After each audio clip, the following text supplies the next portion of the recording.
Welcome to the Bingkai Suara podcast with me, Lucy. So, for today, I'm so excited genuinely because I bring something special to your hands. A very special guest, an artist who has a very divining voice in the world of music for over 2 decades with countless hits and awards. Today is going to bring us back to say hello to our younger self, right? The inner Mm, child inside. So of please course. welcome the one and only Craig David. It's so much happy to have you here. It's lovely. It's lovely to see you. How are you today? You well? I'm so excited to have you here, Craig. I've been listening to you since I was in my junior high school. Your Wow. insomnia, unbelievable. Oh my Yes. Do you know what? It's so beautiful because it's like the feeling and expression. Like when I look on the video, and for anyone who's listening, it's so wholesome to know that those songs touch your heart in that way because that's as an artist what you can only imagine for, right? So I appreciate you. Thank you. That's nice. Congratulations on your latest single, In Your Hands. Mm, Well, guys, please, you guys check the song on your platform because you will experience a journey of having a conversation with yourself, your younger self, and that was so good. And thank you. Craig, before we talk about your new single, I want to know a little bit about your musical journey. You've had an Yeah. incredible career in 2 decades. That's awesome. I mean, that's my whole life. And there must be challenges, ups and down. So, what's the Mm. challenge? Give us the story, Craig. Yeah. I mean, I think the challenges are like once for me when all of the work that had happened behind the scenes to release the first album, Born to Do It, little did I know that my life would change so quickly. And to try and adapt to those new changes is is a lot. And at the time, I thought I had it all undercover. I thought I had it all sorted. I was fine. But then maybe 10, 15 years in, when you've gone through it, I start to recognize that there was a lot of people pleasing. Mhm. I didn't want anyone to take it away from me because there was a bit of imposter syndrome, which was like, did I really do this, or is someone else do it? And like I said, this someone could take this away. So there was a fear that was underlying with such success. And I think for me, the one thing was for me to integrate everything and find a way to share that story, which I did Mhm. in my book, What's Your Vibe? That came out a few years ago now. And that for me was a way to say, here's all my story. Maybe Mhm. some of these things you can relate to. Um, and that it happens to all of us. And that through the hard times and those experiences becomes wisdom. And I've recognized that.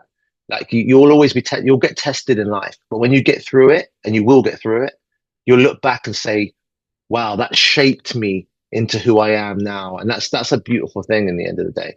Yeah, yeah. You always make music through your heart. I mean, the story that you want to share with the audience is really can captivated the listener's heart. Like Mm, your song "Let Her Go."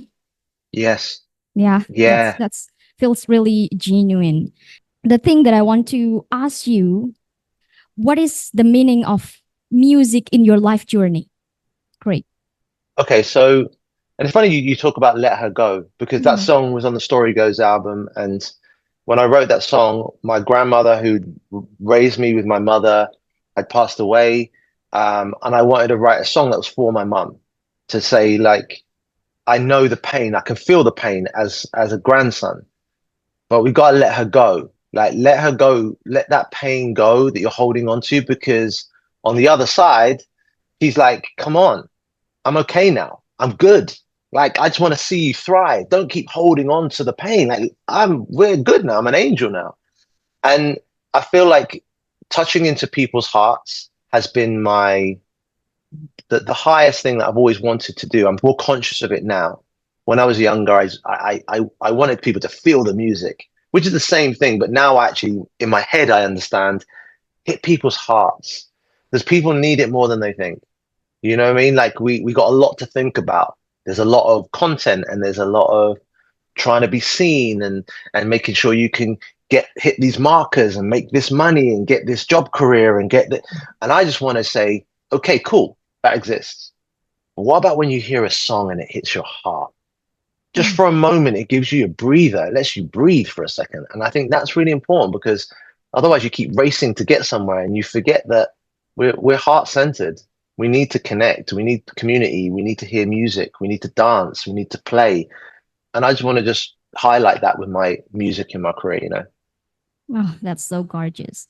Talking about industry. So you choose to be in the music industry. And Mm. like I told you before, I was listening to your song on the radio. So your song like Insomnia, Unbelievable, 7 Days, and Walking Away, Yeah. that the always on the chart top music on the radio.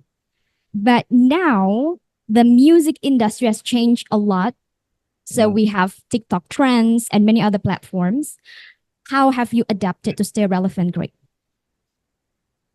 I've always found that the one thing as a songwriter, if I put my songwriter cap on, is you're always 3 minutes away from a song that could change your life. So just keep writing songs. There's always something there. You're not doing it. It's all coming through you. It's all channeling through from a higher source, higher power, universe, God, whatever you want it to be. It's coming through.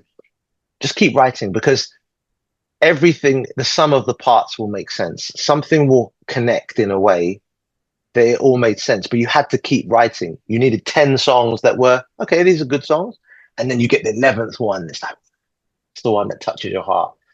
And I feel like with all of the trends and with all the Mhm. different platforms, the same thing applies. Is that what you're creating is the gold, is the source. It's like when you're Mhm. talking now, like it's your voice that people hear. It's your smile if they're watching the video, and it's your presence is enough. It's not like you need to do more than that. And I try to say to people, it's when you try to do more than what you need to, it's unnecessary because people paint a picture that's not necessarily true of what is acceptable and what society wants. People just want you to be real, be authentic, be you. So I love that. And I love that with my songs. If I'm authentic, people feel it. If I do it because I need to get the charts and I need to try and get with the trend, people feel it and they're like, well, that doesn't feel sincere. So what's the next thing? I've learned that now. So just be authentic and you're cool. Okay. Okay. So be genuine and be authentic. Is that Yeah. your key to your longevity in the music industry? Yeah, for me, because when I remember as a kid growing up, you're super authentic. You can't get any more authentic because you don't know what this whole music industry and business, and you're just like, I like that. I'm going to listen to that. I need to Mhm. wear that because I feel it gives me this. I need to create this because I know it does. There's a knowing, like it's you're following your. I had an album called "You're Following My Intuition," and I feel like when you follow your intuition, it always guides you to where you need to be. The thing is that once you get the thing that you wanted, that's when the thing starts. Oh, now you've got the thing, and now you realize, can you still be who you are, authentic through that journey? And it's a bit like the Wizard of Oz of Dorothy having to go through that yellow brick road to find Yeah. out that she just wanted to go home, right? She wanted to go back to Kansas, but you have to go through that journey to then land back where you are. And she always had it with those little red shoes. Just had to just click them together and she could have gone home. But you have to go through the journey. So I feel like I've done a lot of the journey and I'm sort of back just like I'm here now. Okay, I see what we've got to do now. Wow. Oh my God, that's so wholesome. I like the word follow your intuition. That's so great. Mm, You also said about finally find your way back home. It's just like in your lyrics, on your second verse, in your hand lyrics. mm. I really like that lyric. So when I listen to in your hand, the lyrics that captivated my heart is the second verse. I feel like young boy. And then, but Yes. now the gardens grow along the way to finally find my home. And you also put God into that. That's so personal and that's so beautiful. Does it reflect on a special moment in your life, Greg? Yeah.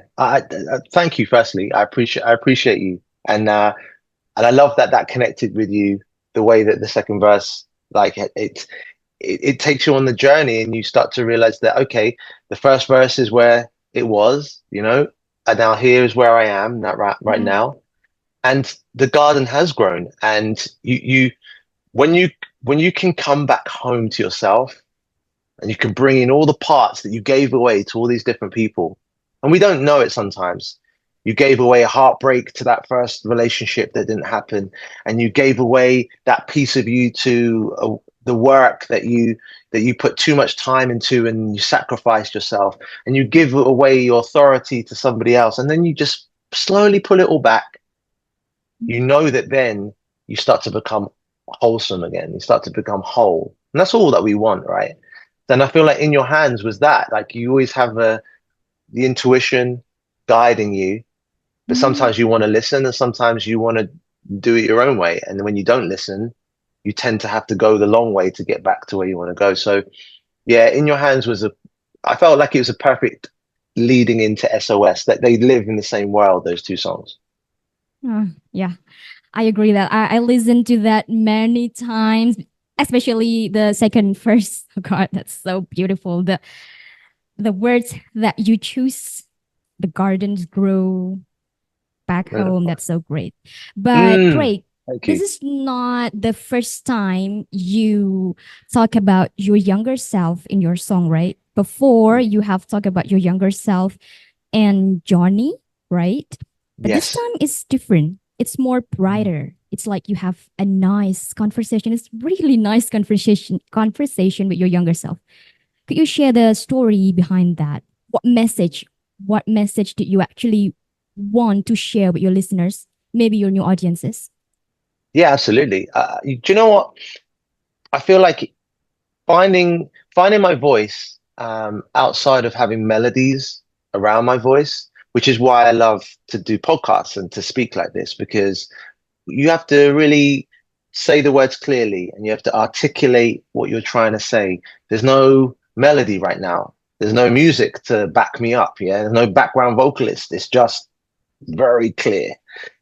And that was new for me for probably about a year. It was, I'd never really like had interviews like podcasts like this. And it's so beautiful because songs like Johnny was talking about bullying. It was like an experience that I had at school, but not for the whole period of my school life. I had a really good time at school, but it was just a season. Mhm. So I wanted to touch on that because I felt that other people who are going through it wanted something that they could relate to, that they're like, oh wow, so he went through it too and he understands. It's not as simple as people make out bullying. So I wrote that song on the Story Goes album.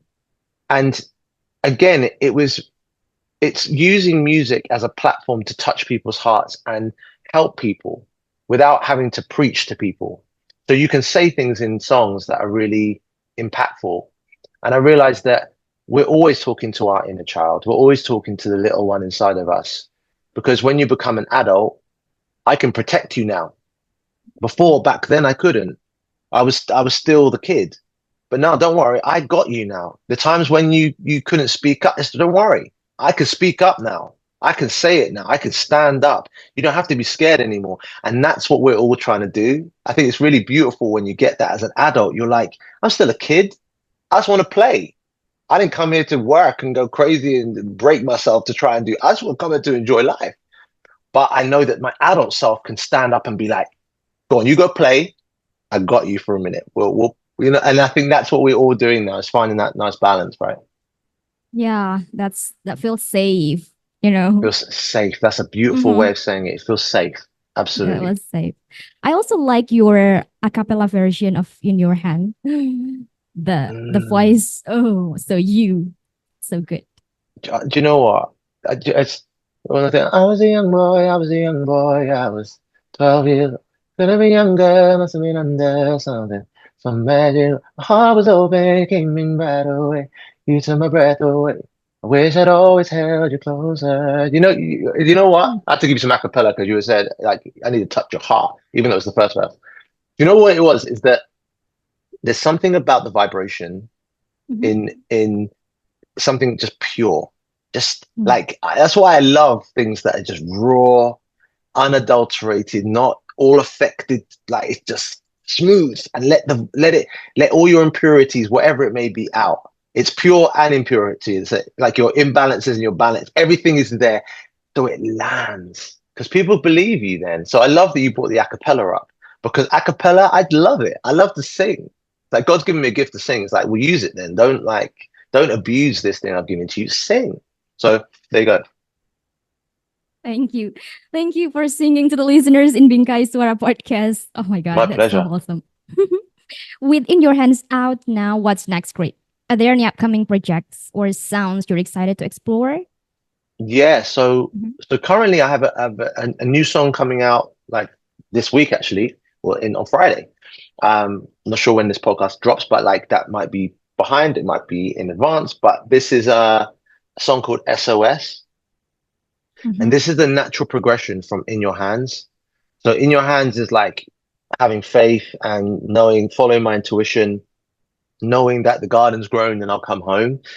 And then in this SOS, it's saying, okay, I'm tired now of acting anything but authentic and being myself. And I'm ready just dive in, both feet, take me as I am. Like, if you love or hate me, here I am. And I feel like that's what SOS is about. It's sending out an SOS saying to it's a metaphor of to the universe. One, it could be like saying, look, I'm ready for commitment, I'm ready for partnership, I'm ready for Mm. love in the life. But also on a metaphorical, it's like saying to the universe, look, I'm here, let's go. I've done all the work now, I'm ready to be me fully, and whatever comes with that, I'll take it. Which is back to what you said Wow. about a safe space, being safe. Yeah, is that I'm good now. Like, and I genuinely say that for anyone aspiring who's listening to this podcast, you're enough. And like, you don't have to feel unsafe. Like, you're enough just being who you are, you know? And that's the most important thing, because that's all we're trying to do in life, is be seen and just be who we are. Yeah. Thank you so much, Great David, for your time. Thank you so much. Nice to meet Thank you. you. It's so lovely to meet you Bye. too. Thank you, Lucian. I appreciate you. Thank Yeah. you. Have a lovely day, and thank you. Safe space. I love that. That's the one. Safe space. Safe space. Great. I love Thank that. you. God bless you. Take care.